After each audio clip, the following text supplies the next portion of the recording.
உங்கள் வீட்டில் சாதம் மீதம் ஆயிடுச்சா? கவலையே படாதீங்க. ரொம்பவே சூப்பரான ஒரு ஸ்நாக்ஸ் ரெடி பண்ணலாம்.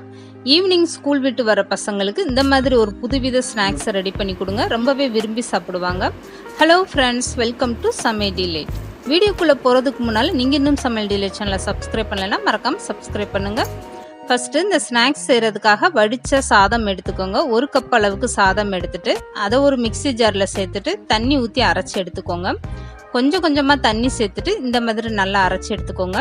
இப்போது நான் கையில் எடுத்து காட்டுறேன் பாருங்கள், இந்த சாதம் எந்த அளவுக்கு இருக்குன்னு. இந்த அளவுக்கு நல்லா நைஸாக அரைச்சி எடுத்துக்கோங்க. தண்ணி இந்த அளவுக்கு சேர்த்திங்கன்னா போதும், ரொம்பவும் தண்ணி சேர்த்துடக்கூடாது. இப்போ அரைச்ச சாதத்தை வேற ஒரு பவுலில் மாற்றிக்கோங்க. இது கூடவே 1/2 கப் அளவுக்கு மைதா மாவு, 1/4 கப் அளவுக்கு அரிசி மாவு சேர்த்துக்கோங்க. 1 ஸ்பூன் அளவுக்கு ஜீரகம், 1 ஸ்பூன் அளவுக்கு மிளகு சேர்த்துக்கோங்க. ஒரு பெரிய வெங்காயம் பொடிசா கட் பண்ணிட்டு சேர்த்துக்கோங்க. இது கூடவே ஒரு பச்சை மிளகா, கொஞ்சமா கருவேப்பிலையும் கட் பண்ணிட்டு சேர்த்துக்கோங்க. இப்போ இந்த வடைக்கு தேவையான அளவு உப்பும் சேர்த்துக்கோங்க. இது கூடவே 1/4 ஸ்பூன் அளவுக்கு ஆப்ப சோடா சேர்த்துக்கோங்க. இதெல்லாமே சேர்த்துட்டு நல்லா கையை வச்சு ஃபர்ஸ்ட் மிக்ஸ் பண்ணி விட்டுருங்க. இதுக்கப்புறம் தண்ணி பத்தலைன்னா கொஞ்சம் கொஞ்சமா தண்ணி சேர்த்துட்டு இந்த மாவை நல்லா மிக்ஸ் பண்ண ஆரம்பிங்க.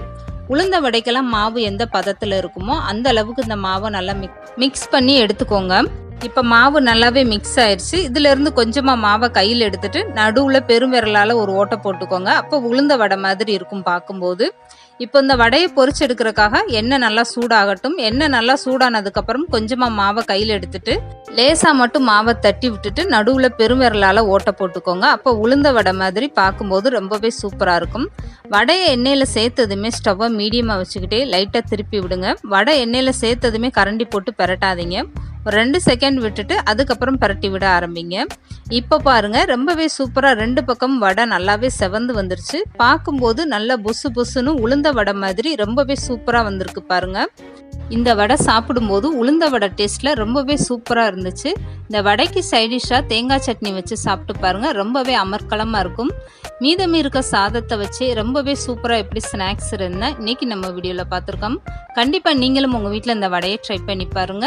இந்த வீடியோ பிடிச்சிருந்தா லைக் பண்ணுங்க, ஷேர் பண்ணுங்க, மறக்காம சமையல் டிலேட் சேனலை சப்ஸ்கிரைப் பண்ணுங்க.